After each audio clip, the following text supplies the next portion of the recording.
Session Blood. Hello everyone and welcome to Session Blood episode 35. And yeah, so last time we had Rohan on the show and, we put him in a bit of a tough spot asking him about Monarch before the cards were released, but he did his best and we commend him for that. And yeah, so now, a few weeks down the track, we've had pre-releases around the world, some awesome participation, tons of people enjoying cracking first edition packs and all that.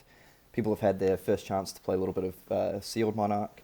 I know people have started playing sort of a bit of Blitz, bit of Constructed. It's always fun when new heroes get released. But yeah, so I think in today's episode we want to expand on that a bit and just have another look at, what's changed since last time, what new cards have been released, what are people looking at in different formats. And yeah, on that note, just wanted to start off with a couple of shout-outs before we get right into the episode. And for me, I want to give a big shout-out to, all the stores and everyone playing Skirmish. I know Skirmish season starts this weekend. Well, probably people would have played by the time this was released anyway. And the other shout-out I want to give is to a competitive Flesh and Blood podcast that's about 3 or 4 episodes in now called Arsenal Pass, hosted by Hayden Dale and Brendan Patrick. Highly recommend you check it out. Some really good stuff on there. And Carol, any shout-outs you wanted to do quickly? I just wanted to give a shout out to all the international players who are kind of taking the next steps in their journey in Flesh and Blood, kind of more from casual play to competitive play. And I guess we'll be covering a little bit more on the kind of organized play side in this episode. Yeah, absolutely. And kind of on that note, today's episode, we're actually going a little bit around the world. It's kind of like the sound of a plane flying, but anyway. I'll splice something in there. And we have someone I've actually wanted to get on the show for a long time now. So, it's someone who initially when the Skirmish season started up with Blitz, I kept seeing this name pop up. First he wins one Skirmish and then another Skirmish. And I'm like, damn, who is this dude with a very cool name as well? So without further ado, we're going to introduce to everyone the man he's known for putting his opponents in Flesh and Blood through the 7 circles of hell. We have none other than Dante Delfico. Wow, what an intro. My God, I'm honored. I didn't realize I was doing that to my opponents. Now I just kind of feel bad. Yeah. What an introduction. Yeah, good on you, Kieran. Yeah. Anyway, Dante, I feel that, your interview went up on the FabTCG website. I recommend, people check that out. And I feel you're one of those international players, and international, from New Zealand standards, since that's where Carol and I live, who it definitely has a bit of name recognition within the Fab community for someone who's been, sort of burst out onto the scene, cracked 1,000 XP really quickly. He's just been dominating skirmishes everywhere. So we were pretty keen to get you on today just to have a chat about various things Monarch related. And, also like Carol mentioned, we'll have a little chat about the Organised Play Pathway that's been announced. I feel that's something you'll be interested in. And yeah, we like to freestyle a bit here, so we'll just see where it takes us and how it all goes. Sure, yeah, I'm ready for it. I can't wait. I'm a long time listener of the podcast, so it's really cool to be on here. Awesome. Well, we're glad to have you on. Awesome to hear. And Carol, did you want to kick things off? I know you had a couple of sort of questions you want to start off with. Yeah, first of all, Dante, I think it'll be a good idea for you to just give us a quick summary of your successes. I know there's many in the time that you've played Flesh and Blood, but yeah, tell us more about yourself and how you got into the game. Yeah, so my name's Dante. Nothing special. I'm just a regular average guy. The way that I got into the game was that a friend of mine used to live in New Zealand. He recently came back to Canada whenever the pandemic started. He was the one that introduced me to the game. His name is Demos. And basically from there, we just kept playing because we were having fun. And the more fun you're having, the more you play. And next thing I know, I'm dedicating my entire life to the game. So here I am. That's a slippery slope, isn't it? Yeah, exactly. But that's okay as long as you're having fun while you're doing it. Nothing wrong with that. So it's been a blast, and obviously I'm still playing now. So we just keep having more fun, and with all this new organized play stuff that's been released, I'm more hyped than ever to keep playing, keep getting better, try and qualify for Worlds. So Oh, it's that's gonna be amazing. cool. That's amazing to hear. I had a question because I just wanted to kind of, on that note, ask you because there's a lot of players who are just kind of getting into the game and they kind of see that it's a, really good game in terms of not only having a great time, like it's really fun, but also to kind of get into more of a competitive side. So I just wanted to ask you, what are some of your tips for players who want to take that path to competitive play? Like, what are some of the kind of key things you reckon can help people get into that? I think that everybody kind of learns differently, but I can go over what I did to, I guess, get better. Number one would be play as much as you can, basically. Um, Experiment with different decks, find out what you enjoy playing, and then I would say that once you find something that you really like, I would try and stick to that and master it. Become really good at that one deck, learn its matchups, learn how it plays against other decks, and then also, once you've done that, you can kind of branch off into other things just to see if there's maybe something else that you or just to get a feel for their play styles. I think that was really helpful for me. Started on Dorinthia, and I played Dorinthia for God knows how long until I started playing Dash.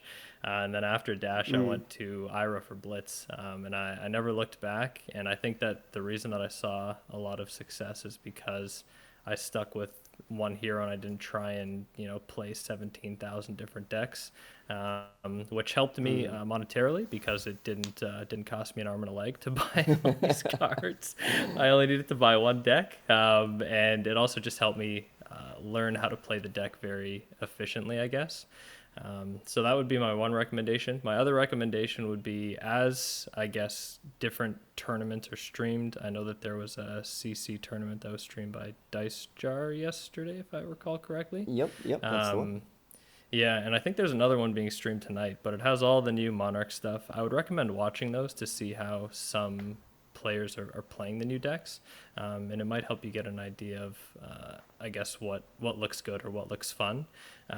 Before I started playing and getting really serious, I watched all the VODs for like all the past callings and Road to Nats.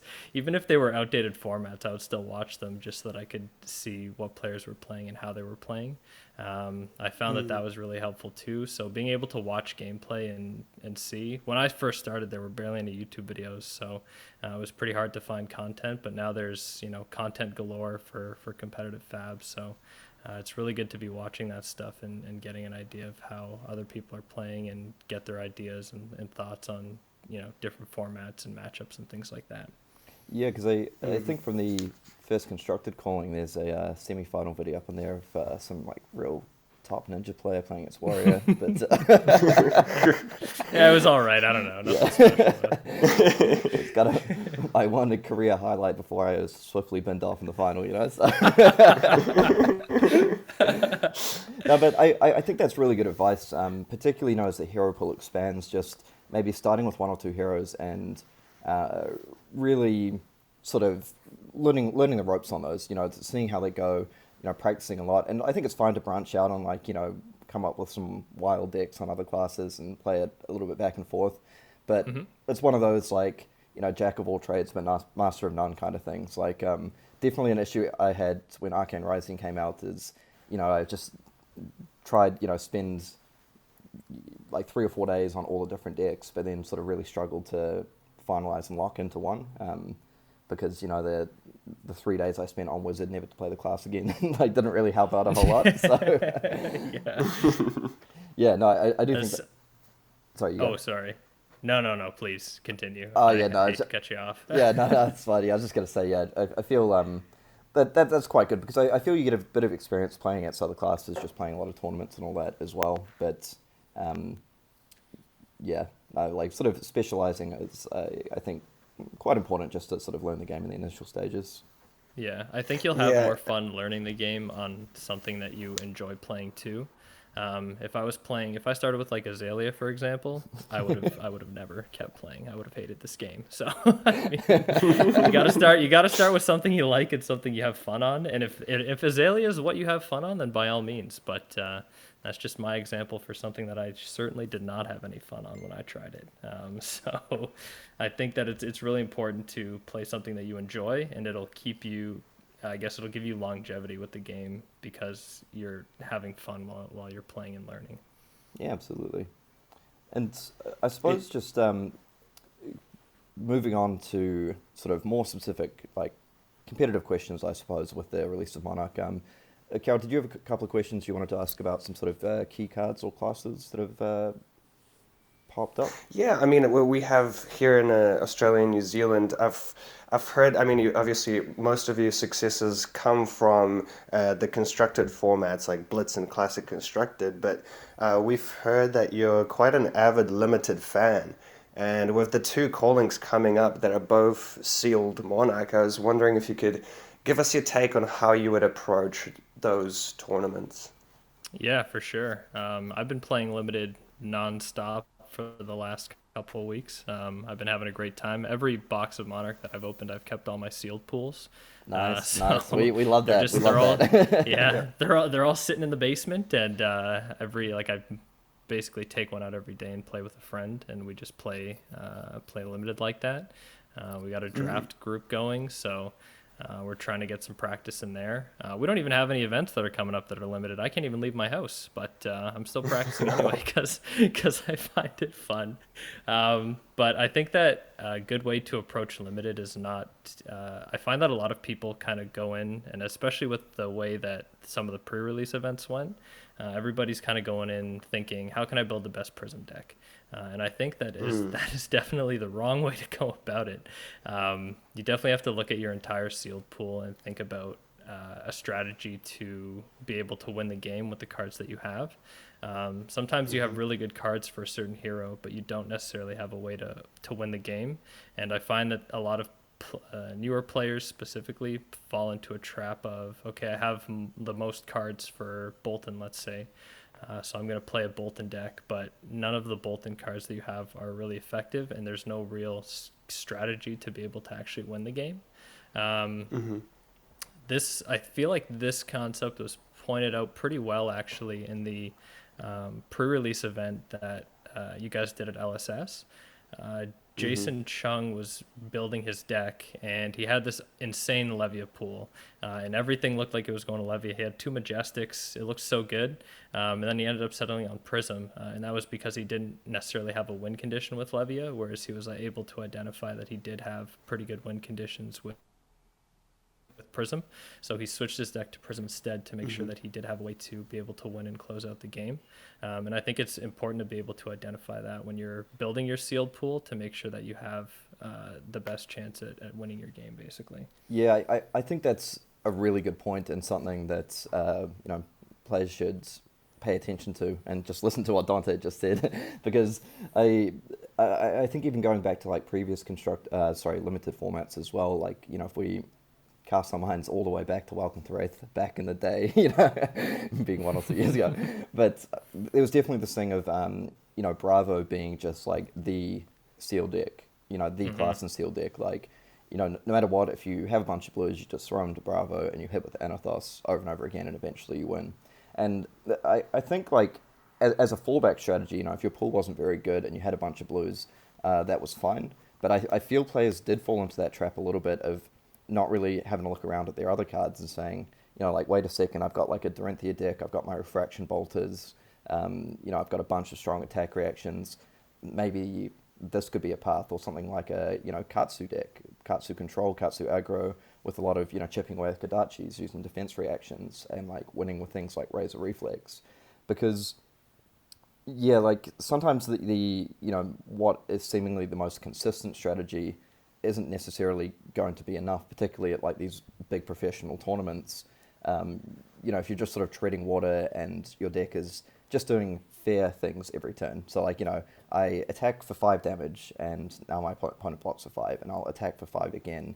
And, your opponent's setting up these crazy combos or like stacking their deck with pitch to actually set up a really big win condition late game.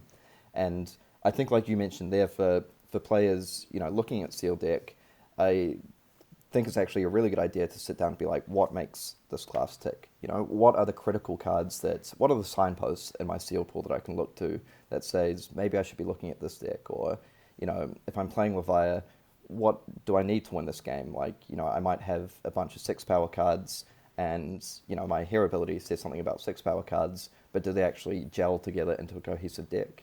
And I actually kind of want to go back to Prism a little bit, because that's the thing I've heard a lot. I feel that like Prism is kind of like the Bravo of Monarch in a way, and that's you have all these sort of undercosted attacks with the drawback of Phantasm, but that just makes it sort of inherently a lot better than any other deck.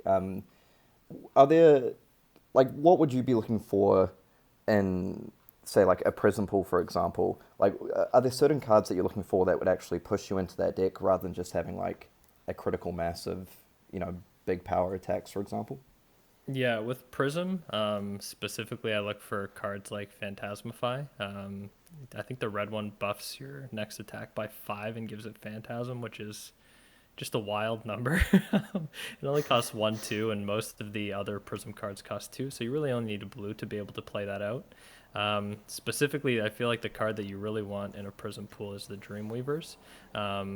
That's usually the card that you use to make it so that your final end game combo, I guess, not even combo, just turn, actually ends up going off.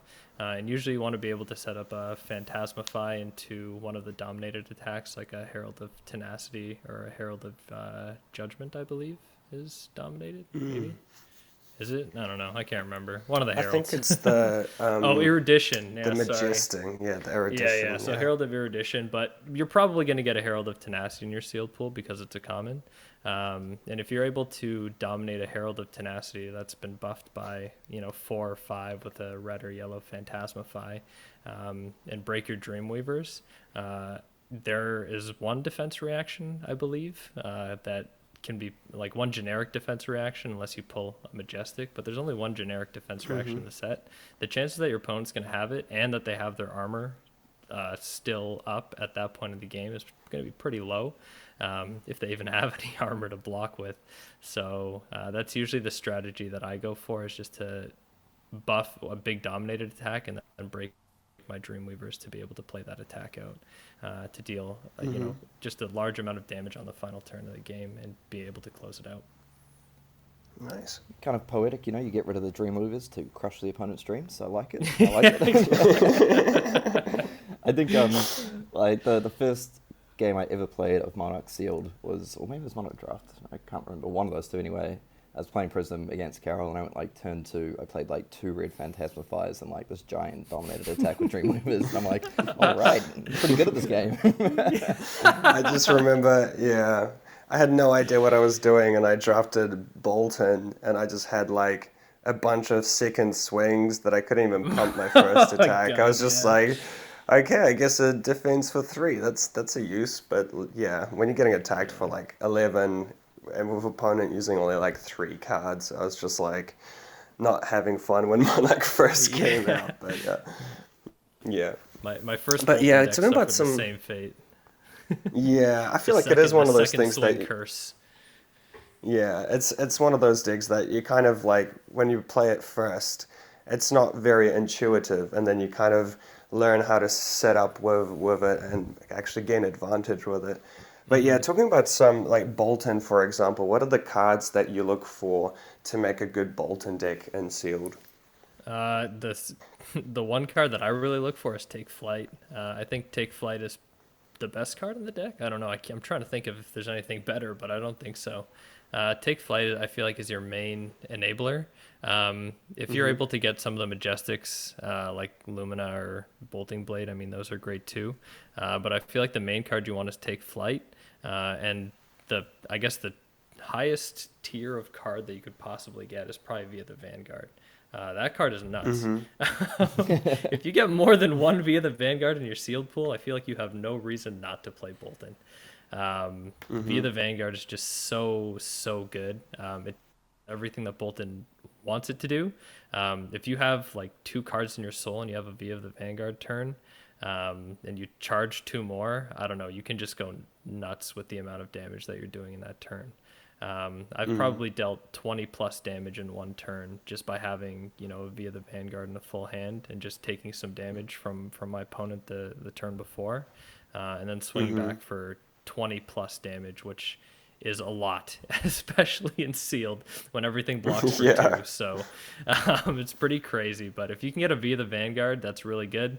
But I feel like if you're not counting on V of the Vanguard, the other card that you want to be looking for is Take Flight. I think that's a really good enabler for the whole deck, whether it's red, yellow, or blue. It allows you to charge, gives you the go again, and then turns on charge for all of your other light warrior cards that you're playing. Yeah, so for when you're playing Bolton, like, as you mentioned charge a bit there, like, if you're playing a seal pool, are you looking for, like, is that one of the first things you look at? Like, do you have enough charge in the deck, or do you feel like you can make the deck work without charge, or is that kind of pretty critical to have like a certain amount of cards, like Take Flight, Express Lightning, for example? Yeah, I think it's difficult to make the deck work without charge. I think I don't know, just play something else if you're not charging, because that's his whole ability. But you definitely want to have enough cards with charge. Obviously, there are a lot of good cards that have charge. Across the Line, Engulfing Light, Express Lightning I like a lot, actually, because it costs nothing. So you really only need a 2-card hand to just throw an Express Lightning down and then charge a card. Take Flight's obviously the best one, but all the other cards are great too. I think it's really important that you have enough to charge and be able to play your turn. The other card that I think is really good in Bolton as well, actually, is his equipment, the Gallantry Gold. That card's super good too. I like basically saving it until the end game. If I'm on the back foot and I have to block out my opponent and I can slowly chip them down, just by having 1 blue card in hand, and I think it would just be 1 card in your soul. You can basically pitch a blue, play the Gallantry Gold, play 1 axe for 3, and then play another axe for 4. And your opponent's going to have to block at least some of that, and then that can help you get some momentum back. Either that, or you can use it on your V of the Vanguard turn and just go nuts. But I find that I usually use it when I'm on the back foot, but I think it's really helpful for getting momentum and swing and kind of getting yourself back into the game. Yeah, a question I was going to ask, actually, you beat me to it. I was going to talk about equipment as well. Because I feel when, like, for some classes, like, there's certain equipment that may, like, be seen as more critical than others. Like, for example, you mentioned in Prism, it really, really helps to have your Dreamweavers. And, I suppose it kind of is an obvious statement saying that having your class equipment is going to make your deck better. But I think sometimes it goes in different tiers. Like, do you think... for Dorinthia back in the day in Welcome to Wraith Sealed, for example, having Refraction Bolters was seen as, like, quite critical just to have that constant threat of being able to attack a second time with the Dawnblade with otherwise limited enablers. Is Bolton a class that you see as being somewhat equipment dependent? Like, would you be a little bit wary of playing that class without certain pieces of equipment, or is it more of a kind of nice extra bonus? I think I see it as a nice extra bonus, to be honest with you. Just looking at Bolton's cards, if you look at your pool and you have a lot of cards that have charge, if you have a V of the Vanguard or you have a couple Take Flights, I think that's enough to make the deck very consistent. And as long as you identify what your win condition is, then it really shouldn't be a problem if you don't have the Gallantry Gold. The Gallantry Gold is like the cherry on top. If you have those, it's just even better. But I wouldn't say that not having them would take me off of Bolton if, based on my pool, I see that he gives me the best chance to win the game and he's the one that I have the best game plan on. Okay, yep, no, fair enough. And I suppose, yes, now that we started off with the Monarch Seal classes, we may as well we got to round them out. So if we move on so we've looked at both the light heroes so far. Now, a hero like Chain and Seal deck. Now, one thing I've heard at, I went to a bunch of pre-releases here in New Zealand and Auckland. One sort of complaint or question, if you will, that I heard from some players is that Chain can be a difficult deck sometimes to play without sort of, fatiguing out, because, you have players asking, like, am I meant to make a Soul Shackle every turn? Like, is there a certain turn I wait for, is there a certain amount of blood debt cards I have? Because otherwise I'm banishing like 4 cards, I only get to use one of them. Do you have any thoughts on, I suppose, first of all, like particular chain cards you'd look for, or like a general theme for a good chain seal deck? And secondly, your thoughts on just Soul Shackles in general. Like, are you a person, do you start on turn 1, like, let's go Soul Shackles all day, every day? Or is it more something I never stop. Okay. Once that first Soul Shackle comes through, it's going to be a 7 Soul Shackle game, and I'm going to deck myself out or I'm going to kill you. There's no other option for me. Now that being said, that strategy has not panned out very well. I think that maybe you should reserve yourself. The games that I have won were games where sometimes you take a step back and you realize that maybe you don't need to make a Soul Shackle every turn, and that perhaps banishing 3 cards off the top is enough for this turn, especially if you have enough with Go Again, if you're able to do arcane damage and play Rip Through Reality, for example. I feel like the card that I look for the most is usually Seeds. I think Seeds of Agony is very good. There are very few cards that block arcane damage. I think there's only 2 equipment that do it. The Ebb and Fold and the whatever the light headpiece is called. Halo of The Halo of Illumination. Illumination. Yeah. I'm pretty sure those are the only ones with Spell Void. Oh, and the Dreamweavers too, I think. But other than that, like, they have Spell Void, so they can really only block it once. It's not like Arcane Barrier where you can keep pitching to continuously block arcane damage. So the more arcane damage that I can find in my chain sealed deck, the better it is. And then usually the strategies that I've found to work are just kind of whittling my opponent down slowly, pitching the cards that have the arcane damage, and then coming in for a lot of arcane damage basically closer to the end of the game, when I'm banishing those cards because I'm seeing them again from what I've pitched early. And my opponent can't block it because they don't have anything left to be able to block arcane damage. So it becomes, I just win because you can't block the damage that I'm doing. Feels like Kano, sort of. Yeah, and we all love Kano, so that's Yeah, exactly. Oh, you don't get to interact with me? Fun for you. Let's go. Yeah, and I suppose you mentioned with Chain that you have on occasion sort of just like fatigued out and run out of cards. Would you say Chain, do you put it up there with, like, I mean, I'm not sure if you have like a sort of tier rankings in your head for Seal Deck Monarch, for example, but is Chain a deck that you'd be, that you feel you actually, more so than other decks, need a particular set of cards to run, or a critical mass of certain things, or do you just evaluate it like you would any other deck? So kind of like you were saying with Bravo, how he was the easiest to build in Welcome to Wraith, and how he kind of compares to Prism, where you can do the most with the least, I guess. You don't need that many good cards to make a good Prism deck. I feel like if your options are super limited, you go Prism, and she can work well. I think she has the lowest floor, I guess, whereas I think Chain has the highest ceiling. I think that if you get the right cards and you have a good strategy and you're able to pitch effectively and use your cards properly, I think that class can do the most damage and be the most successful. Just playing, I guess, practicing with sealed pools and stuff like that. Playing Chain, when you have the right cards, when you have more than 2 Seeds of Agony, I would say, and a couple other enablers like Rip Through Reality and Rift Binds, Rifted Torments, things like that. You can be doing a lot of damage to your opponent. That number one, they can't block, and number 2, you're coming in very wide in a format where everything blocks for 2, so it's very difficult for your opponent to be able to defend everything. I think that it's really easy to get a lot of damage in and kind of overwhelm your opponent to a point where they've blocked with every card in their hand. You've still dealt damage to them on that turn, and now you're drawing 4 cards and banishing 4 cards off the top, and you're getting ready to just set up another turn that, again, they simply can't block. Like I said, I think it has the highest ceiling for the decks, where it can be the deck that does the most if you have enough cards and you, I guess, have practiced enough to be skilled enough to play with it. So when you have that sort of really top seal pool, it starts to feel a little bit off the chain, you could say.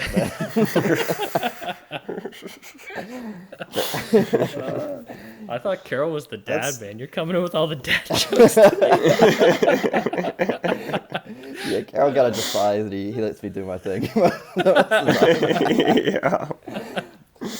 But yeah, I suppose, okay, so we've done those three, and, you know, we'll finish off with Levia, and then we'll move on to a few other things. But I can't in good conscience let this finish up without asking about Levia, which is, I feel, and again, I don't have a ton of Monarch Seal experience to just put it out there. I played a few pre-releases and stuff like that, but I feel like Levia, from things I've heard, is a little bit underappreciated. Like, people shy away from it a little bit. Seems like it can be a bit difficult to pull off. You've got to have like a certain amount of like 6 power cards or whatever. But do you have thoughts on, do you feel, some people have said that Levia is like one of the weakest sealed decks in Monarch, or do you feel Disagree. Yeah, okay, that's what I want to hear. So tell me your thoughts. Big time disagree. I think that if Chain has the highest ceiling, Levia is right underneath him. Where if you just get enough cards with 6 power, you don't even, like, people think you need this crazy amount. You need every card you open in your pool has to have 6 power. It doesn't need to be like that. You can literally have 7 cards with 6 power, and you'll be able to play it just fine. I think the issue with Levia is that she actually takes a lot of skill and patience to be able to play, because for the majority of the early game you're blocking out, you're filling up your graveyard, and then you really have to turn it on in the late game, and you have to be able to pitch properly to be able to set up an end game for yourself. Now, whether that means you're pitching, I forget what the card's called, Unworldly Bellows, I believe, to buff another one of your brute attacks, but it really depends. I find that the best thing to do is pitching Dread Screamers and Boneyard Marauders together. You can play off 1 blue, play a Dread Screamer for 6 damage, banish cards from your graveyard, and then play a Boneyard Marauder, which only costs 1. It's another 3 cards from your graveyard, but you're coming in for 12 damage that turn. And again, everything in this format, all the generics, they block for 3 or for 2. There's only one that blocks for 3, and that's Majestic, I think. So it's really difficult to block an attack like that. And if you're paying attention to what your opponent's pitching, you can make sure that the turn that you're coming in and you're doing your big Dread Screamer turn, your opponent isn't able to block it. I think also having hooves is really important. If you don't have hooves, it's not the end of the world, because there are cards like Dread Screamer that have go again. But I think hooves just make it a little bit easier as well, to be able to get another action point and just swing in for a 12 damage turn and keep the momentum up. Yeah, because hooves is quite cool. It's kind of like a Scabskin's Light in a way, but I do see, like, in things like Seal Deck, for example, just knowing at some point that, like, I'm going to have this big spike turn. Like, I know that even without the Dread Screamer, for example, I can play some big attack, crack the hooves for another action point, and then come up with a second big attack. Or even, if you get the Dream, you set everything up, Dread Screamer, into another, like, Dread Screamer, crack it for another action point, and then play sort of 2 more attack actions. And as you mentioned, some of that can just be, like, very, very difficult to block. When if you throw in an attack for 8 damage, and they block with 3 cards for 2 and still take 2 damage, like, it feels a little bit rough, like. So are there, I know you mentioned a couple of, like, core commons that you think are good, things like Dread Screamer and Unworldly Bellows. Are there other particular cards that you're looking for? Like, are you sort of someone you just throw all the 6 power cards in no matter what? But are there kind of utility cards that you feel are very good to include, whether they be sort of brute or generic or shadow cards? No, so even some of the generic cards are really good as well. I like throwing in anything that can, buff any of the brute attacks. Most of them cost 2, and a lot of the buffs for them usually end up costing 1.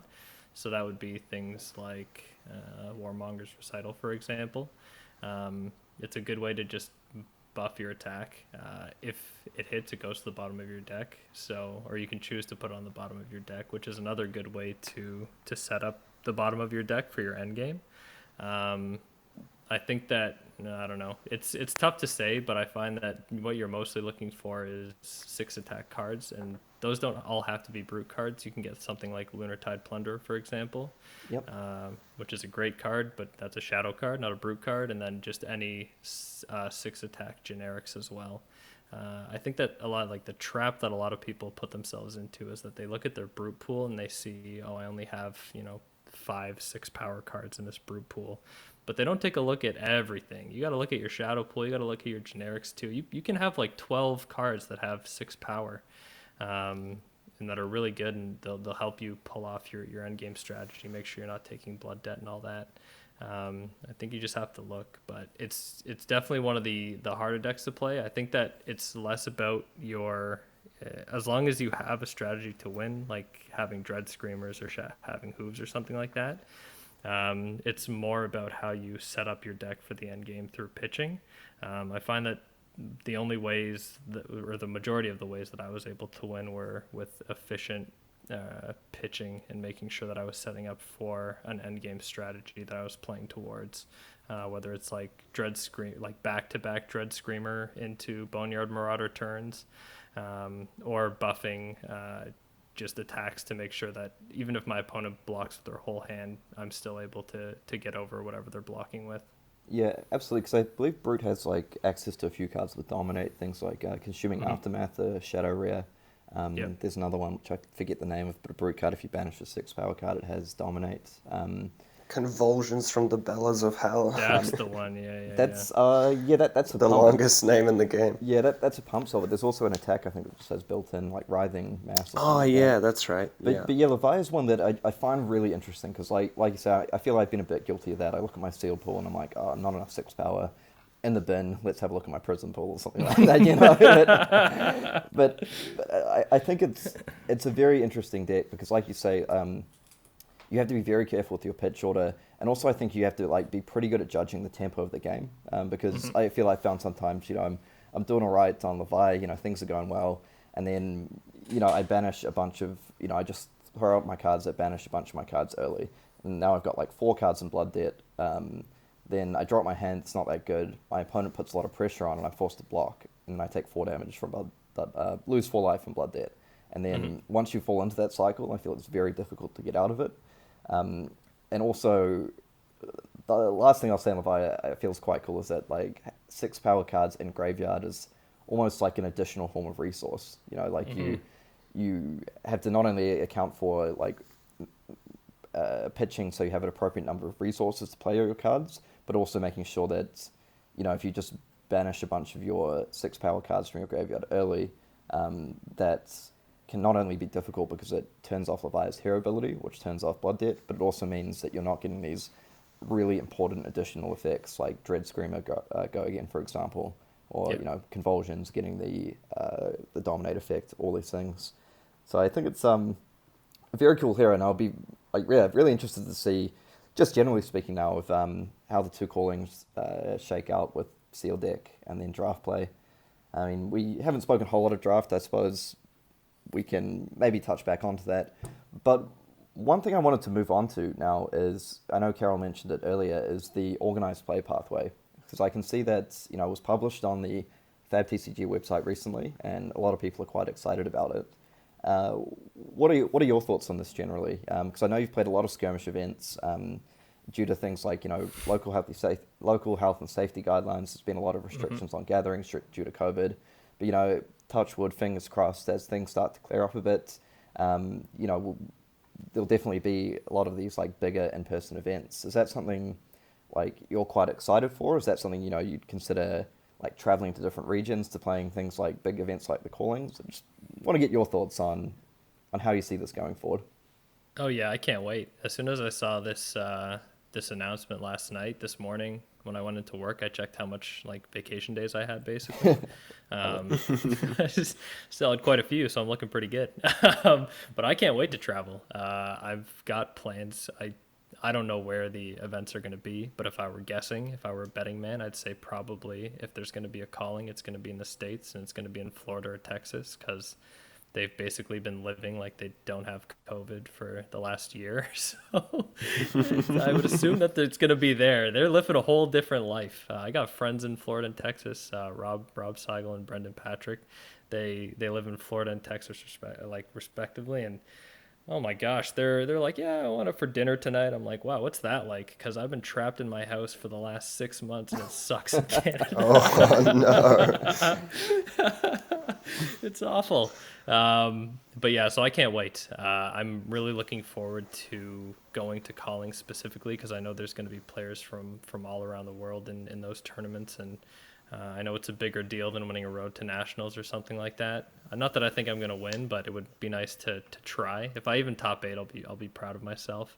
But I was looking at the list, and there's the tier 4 tournaments, which are worlds and pro tours, which are very exciting, and then the tier 1s, which is all the way at the bottom, and that includes armory events, on demands, play anywheres, and skirmish, I believe.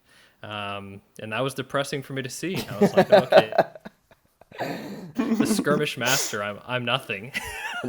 Feels bad. But I will say on that graphic, skirmish is put above the other three you mentioned. So, Oh yes, thank you for making me feel better. so maybe we could say, it's a tier 1.5. Moving up in the world. Yeah, but Yeah, I mean, exactly. the thing is, like, there's a very, like I said, because of these restrictions, there's been a very limited number of events. So I feel like skirmish, I wouldn't take away from that accomplishment because you've played against like a lot of the top players, around and on a consistent basis, and you've been like crushing it. So I think that's going to stand you in pretty good stead.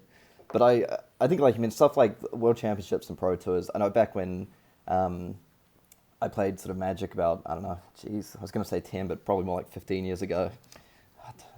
Depressing, getting old, but but I was like 10 years, wait, no, 15. But that's something that's like, for me, I kind of always aspired, as someone, I mean, I wasn't a super competitive player, but as someone who liked playing competitively, particularly things like representing your country at the World Championships or winning like a Pro Tour.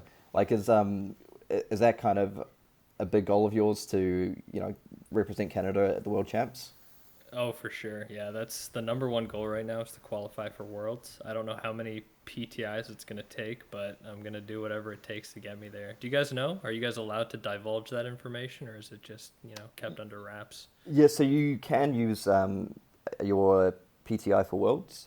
So we do have that. Oh, you only need one PTI. Yes, actually. Oh, easy. Great. I'll Maybe just go win a we'll- road to Nats. Hey, never play again. Too until easy, yeah. Worlds. Actually, we'll come back. Maybe we have to cut this if I if I find out what's been said. But yeah, like but yeah, I'm pretty sure the intention is like you can use your Pro Tour invite to, or sorry, your professional tournament invite, should I say, to go to Premier level tournaments. So that would also be, for example, people who, if they don't qualify for national championships, but they have a PTI, they can use that to go to nationals, things like that. Oh, okay, I see. And then things like Pro Tour and Worlds. But yeah, I think that'll be really exciting. And I suppose on that note, because we're talking about World Championships, I feel you've been asked this a few times, like in your Fab TCG interview and things like that. But what is your feeling of, because I know New Zealand's had like a very big head start over the rest of the world for organised play. That's just like a given, But what are your thoughts? Where do you think sort of the rest of the world kind of stacks up at the moment? Do you like? I feel like previously there was definitely like a noticeable gap, and that's that's no knock on international players. That's just because we had the game for a year and a half and had like lots of tournaments we could play, and the rest of the world didn't. So like that is just going to happen. But do you feel that gap is starting to close now? Like as we have more and more of these skirmish events, just more events in general, more players getting into the game, more content out there for people to learn from. Do you feel that like the gap is starting to narrow a bit between sort of New Zealand, Australia, rest of the world? Yeah, I definitely think that it's closing. I don't know how fast it's closing, but I do think it's closing for sure. Especially with a brand new set coming out where nobody knows what the best deck is. Nobody knows what the most optimal build for every deck is. Everybody's kind of learning together, and everybody's testing and figuring things out at their own pace. I think that kind of evens out the playing field. Before this, you guys had all, way more time to practice on the Welcome to Wraith, Arcane Rising, and Crucible of War stuff than we did, because you had access to it way before we got access to it. We got Welcome to Wraith Unlimited in like September, I think it was, or something like that. You guys had been playing Welcome to Wraith for like years before that, it felt like. So obviously you guys had been able to play and test and figure out which decks were good, and we basically had to go off of your information and net deck you guys essentially. But who knows? You guys could be net decking us at some point. Yeah, absolutely. We'll see what ends up happening. Now I'm the worst deck builder in the world, so I enjoy net decking. Which, I like the last format because it was easier for me. I didn't really have to look too hard. I could find a deck pretty quick.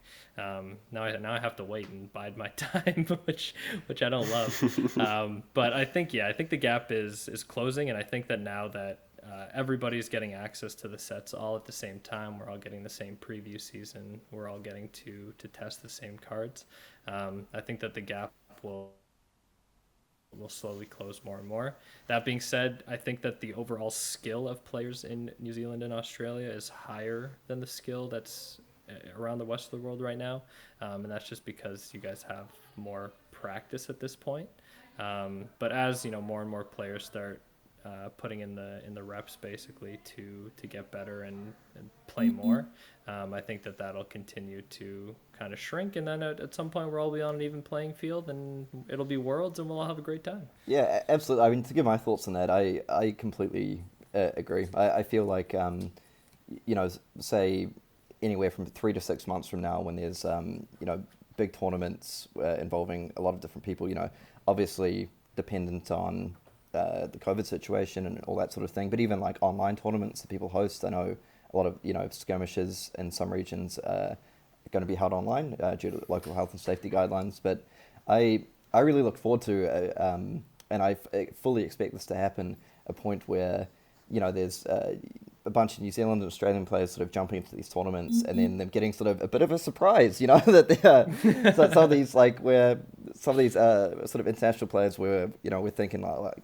we've got their number, we're still much better here, and I feel like they'll run into like more and more players who they realize like these guys are actually very, very, very good, which I already think is happening to a large extent, but I can't wait for that to happen, more and more and more, because a big thing for me is like as the pool of players expands, and as players generally just upskill and get better with having access to more tournaments, I think that's a real positive for things like the metagame as well, because we have in the past, I feel there have been certain things where like the metagame can start to feel a little bit stale from time to time, where there's certain decks that are just dominating, and personally I feel some of that comes down to the fact that there is sort of a relatively smaller pool of players. So it's, if you have, 100-ish people thinking of like, okay, how do I beat this how do I beat these top decks that are dominating, versus if you have sort of, 30,000, 40,000, 50,000, if you have like thousand people seeing like there's a really good deck, how do we beat this, and, what are some different strategies we could use? I feel that's just going to lead to an overall sort of healthy metagame and a lot more fun in general for everyone. Yeah, for sure. It's also, I guess, just to note, like, we don't really have any big events that we have any motivation to practice for here, I guess. The closest thing that we have to that is Skirmish, which is all the way at the bottom on that tier 1. So, whereas you guys have things like Callings, and, in the past, Road to Nats, national championships, things like that. So, I feel like when there are bigger tournaments that are coming out in North America, such as Callings and Road to Nats events, or even nationals for America and Canada and Europe and things like that, there will be more people who are motivated to just grind away and play for 5-6 hours a day just to get better and refine their decks. Whereas right now we don't really have much to practice for, I would say, Skirmish, but I don't know. I feel like a lot of players kind of go into Skirmish season and while it's competitive, now that everybody knows that CC is coming out, with the Road to Nats season, I think that a lot of perceptions have changed, and people are going to be playing a lot more CC, even with Skirmish season about. So it'll be interesting to see how, I guess, to balance that, where I want to do well in Skirmish, so I have to practice Blitz, but I also want to be prepared for the Road to National that's coming up, so I want to be practicing CC. It'll be cool. It'll be a cool little balancing act to be playing both. Yeah, definitely. Because on that note, well, for bigger tournaments, well, like can't sort of go into any great detail at the moment. I can say, as it states in the article as well, things like the callings have been limited. In some series of tournaments, been limited a little bit to the APAC region. New Zealand, Australia, some of the other regions like Taiwan, Singapore, Malaysia, etc., etc. There are definitely plans. Basically, we're always sort of monitoring the situation with COVID, health and safety, all that kind of thing, because player safety has always got to be the top priority. But basically, yeah, what I can say is like we are definitely intending to bring these bigger tournament series to other regions of the world. And we're as keen as you guys are to play. We're just as keen to start hosting these tournaments. So I would that's something I'd say to all the international players out there who've been waiting their turn to play these big ones. They are coming. So stay motivated, keep practicing. Yeah, I actually had a question. The world is slowly like opening up, and I feel like we will get these bigger tournaments sooner rather than later. But in terms of playing in person, who are your kind of the names of players that you want to verse the most in person? Ooh, that's a good one. If you can choose anywhere in the world. I see. We're going with callouts now. Yeah. All right, let's start it off. James White. Ooh, that's a good one. Yeah. So Dante, who do you think's overrated? Out there at the moment. James White, obviously, could beat him in my sleep. He's nothing to me. Jason Chung, bad player. I'll tell him that on Monday. Oh, they would destroy me. Oh, they would eat me for breakfast. It would be so bad. Yeah, no, I don't want to face either of them because it would be a little embarrassing for me. I'm not going to lie to you. It would be cool to play them, but my God, if it's recorded, yeesh. Yeah, but I think following the Carol's question, it is quite a good one. Like, just like not so much players that we're not saying like who do you think you can beat out there, but who would you think like if you could, who would I like enjoy playing against? Yeah, pretty much like kind of testing your skills and all that against. Well, I mean, obviously Matt Rogers. Come on, like who's not going to say Matt Rogers when they think about who they want to play against in the world? Yep, that's a good one. I think I'd be dumb. My dream is that me and Matt are in the finals at Worlds, and then I beat him and I shake his hand and I say, "Nice try, buddy." Team Canada. Better luck next time. And then, awesome. I mean, there's a whole bunch of players that I'd like to play from Singapore. The first player to hit 1,000 XP there, his name's Eugene.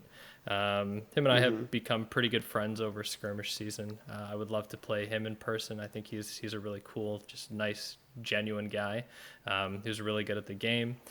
Some of my friends from America who I've met online but obviously haven't met in person, like Rob Seigel, who's a great Dorinthia player, and Brendan Patrick, who is probably one of the best friends that I've made online to this point.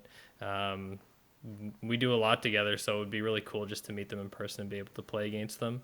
And then just like the names that kind of flow around, and James White, maybe, I don't know if James White wanted to play me, I wouldn't say no.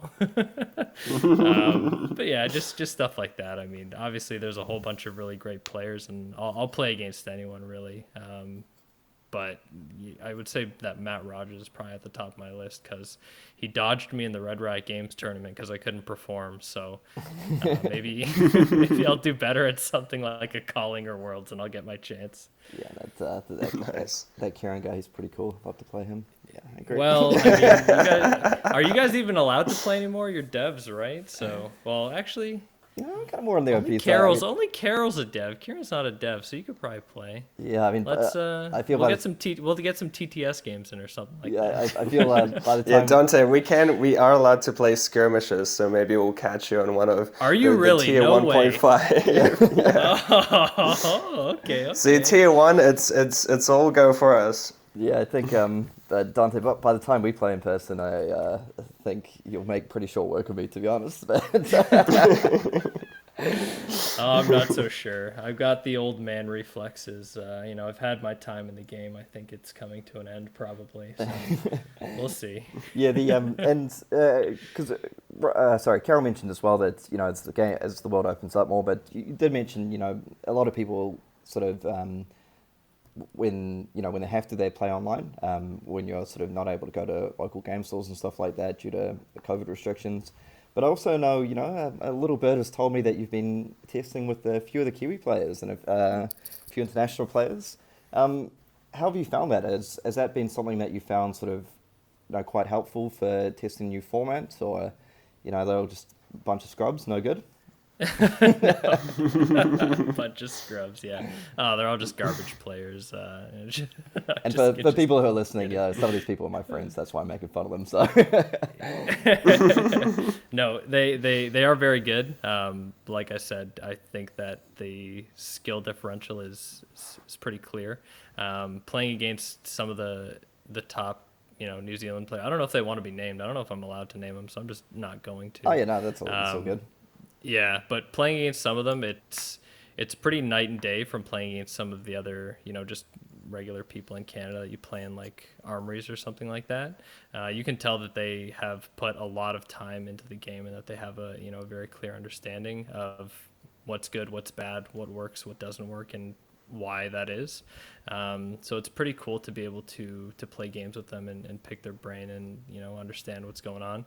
I haven't played too much since Monarch has actually been released, but before Monarch actually came out and we're playing with the cards that were being slowly imported as spoiler season went out. We were playing that and we were just having some good times. So I'm looking forward to playing more.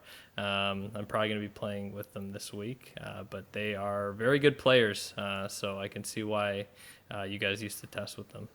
Yeah, absolutely. Oh, nice. All jokes aside, yeah, they're pretty good, those guys. But they're not bad. I guess maybe I suppose, yeah, we always run a little bit over time, so we'll try to sort of wrap things up a little bit. But I guess one thing, you did mention Classic Constructed. And I just wanted to ask, if you've played a little bit of Classic so far, just, testing with some people and trying and building new decks. I guess I have kind of two questions. Like, firstly, like, what are the differences you found, playing a format more like Classic Constructed, sort of, I suppose, more regularly because, previously Skirmish was all Blitz, so you would have been playing a lot of Blitz. So what are sort of the differences you found between sort of Classic Constructed and Blitz, and kind of secondly, actually no, I'll ask that first and I'll ask the second part of the question, because the classic thing I do is I ask like an 8-part question, the person by the end is like, wait, what? So I guess, yeah, like what are the differences you found between sort of Blitz and Classic, and like, are you enjoying Classic a lot, or do you prefer Blitz? Do you prefer one or the other? I really enjoy Classic Constructed, to be honest with you. I like Blitz because I'm good at it, but other than that, I mean, I think I would prefer Classic Constructed more. It plays more into my play style, which is a very slow and controlled kind of game. I'm playing with this like aggro Ira deck. It is definitely not my deck of choice. I really like the control Ira deck when Drone was around. I really miss Drone, so Carol, if you want to bring that back, that'd be great.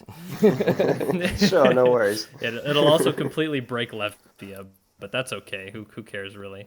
But I do prefer a more slow and controlled game, and I find that sometimes in Blitz I'm not able to do that so much just because the format is so fast. I think that it's a lot easier to build a more controlled deck in a format like Classic Constructed, where the game can go a little bit slower and you have more life to work with. I think that it's better for things like momentum swings, where if you take 10 damage, you're not taking half your health to be able to try and swing the momentum in the game. You're only taking a quarter of your health, which is perfect. I like that. I think that it's a fast format, but it's slower, and I don't know. Would you say it kind of allows you to? Do you feel like I guess it allows you to play with sort of to plan towards certain situations a bit more? Like you can. I find that I'm setting up more, and I'm doing a better job of controlling the game. Whereas in Blitz, I feel like I'm really on the clock to be able to kill my opponent quickly, because if I don't kill them as fast as I can, they're probably going to end up doing me in, just because the Blitz decks are so quick. I really enjoy playing control decks. That's always been the kind of player that I am. I like playing, slowly and kind of grinding out a win, I guess. And I think that CC decks just offer more of that than Blitz decks do.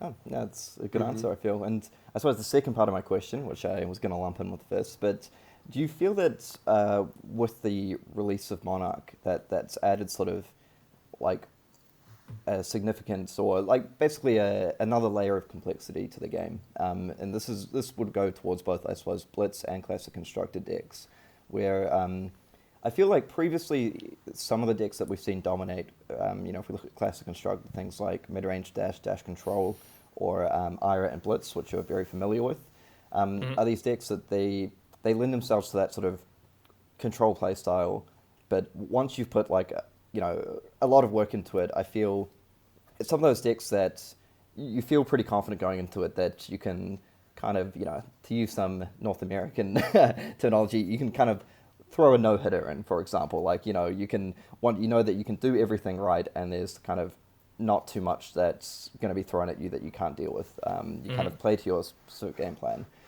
Do you feel with the release of Monarch that's changed a little bit, that like decks are going to be sort of a bit more complicated now, for example, or that there's going to be a lot more things you have to take into account?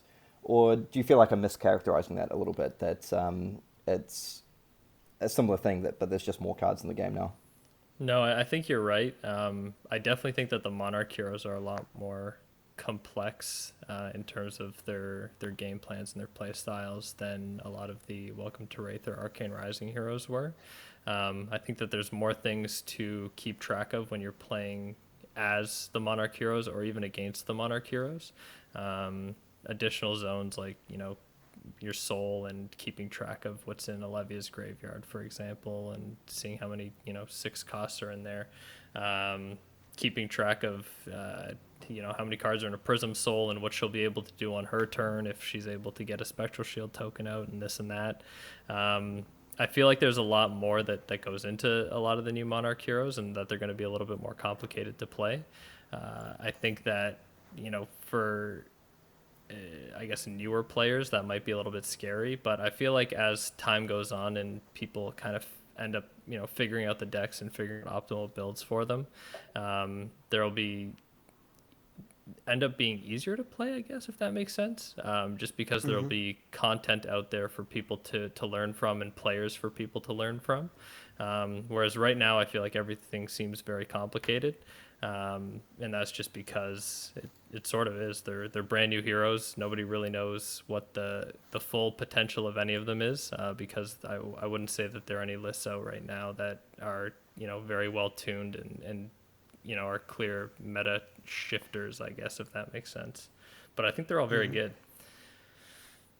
Oh, yeah, I got to ask you because here in New Zealand, I know that in local armories and stuff, there's a lot of hype about Chain. And I know that you've talked about Chain in the past and how it's kind of like the one to keep an eye on. But I was going to ask you, it's a hyper-aggressive deck, it seems. People play it as this kind of, utilize the extra cards in the banish zone to spit out a ton of damage. But as a control player, would you see any ways to kind of deal with that? It's difficult to say, really. I haven't done too much testing against Chain, so I don't know for sure. I will say that playing as Chain, I don't know, it's such a hard question to answer. You're putting me on the spot here, Carol. It's a tough question to answer. I would say that I haven't done enough testing, to be honest with you, to be able to answer it Not fully. fair enough. I really only played as Chain, and while I'm playing as Chain, I know that I'm kind of I'm playing super duper aggressively. I don't know if there are any slower chain lists out there, but from what I have seen, that deck is all gas, no brakes. It seems like, and I know that specifically when I'm playing as chain, I'm going nuts. Just every card's getting banished. Maybe I'm taking some blood debt to save some cards in there to be able to play them on my next turn.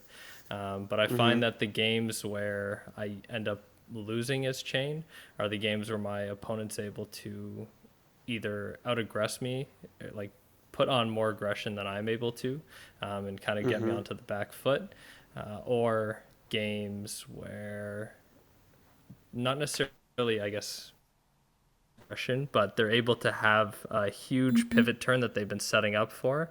When I have a whole bunch of Soul Shackle tokens out and I'm on a low enough amount of life that I have to end up blocking with cards from my hand, and then I end up banishing like 5 cards off the top of my deck that I can't play, and taking 5 blood debt from that, and it ends up killing me.